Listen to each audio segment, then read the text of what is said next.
सर्वप्रथम राष्ट्रपिता महात्मा गांधी यांच्या प्रतिमेस माझं विनम्र अभिवादन। मी इंदिरा गांधी महिला महाविद्यालयाची संचालिका शहनाज पठाण। स्वच्छता ही सेवा, स्वच्छता ही सेवा, स्वच्छता की ज्योत जलाओ, स्वच्छता की ज्योत जलाओ, देश को सुंदर बनाओ, देश को सुंदर बनाओ।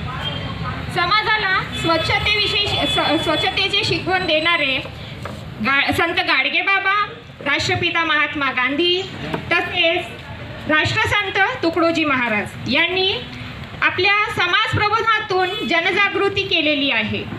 गांधीजी नेहमी म्हणायचे, राजनीतिक स्वतंत्रतापेक्षा स्वच्छता ही अत्यंत महत्त्वपूर्ण गरज आहे।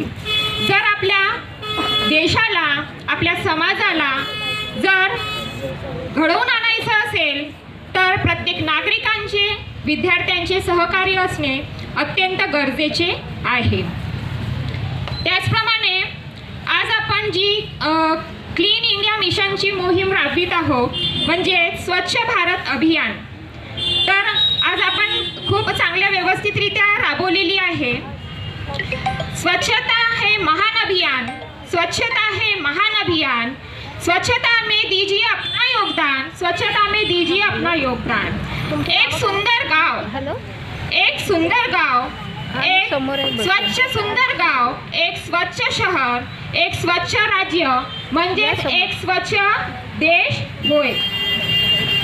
त्याचप्रमाणे आज आपण सर्वांना क्लीन इंडिया मिशन, स्वच्छ भारत अभियान या मोहिमेची गरज का, तर कारण जाणून घेऊया।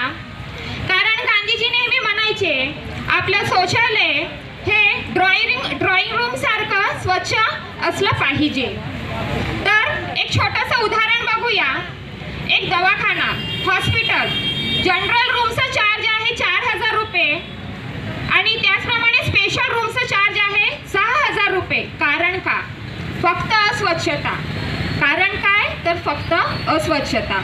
तर आपण सर्वांनी सर्वप्रथम वैयक्तिक स्वच्छतेची काळजी घेतली पाहिजे, तरच सामूहिक स्वच्छतेचे पालन करता येईल। आपण म्हणतो ना, क्लीन सिटी, ग्रीन सिटी, यही है मेरी ड्रीम सिटी।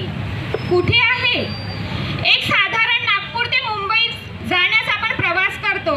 जनरल डब्याची तिकीट आहे 600 रुपये, AC रिझर्वेशन डब्याची तिकीट आहे 1200 रुपये। कारण का? प्रवास तर सारखाच, परंतु अंतर एवढा कसा? फक्त अस्वच्छता। तर एवढं सांगायचं आहे की अस्वच्छतेचं पालन, आपल्या अवतीभोवती असलेलं स्वच्छ परिसराचं पालन जर केलं तर नक्कीच या क्लीन इंडिया मिशन, स्वच्छ भारत अभियान या मिशनला नक्कीच यश प्राप्त होईल। जाता जाता एवढेच बोलेल, मन में रखो एक ही सपना,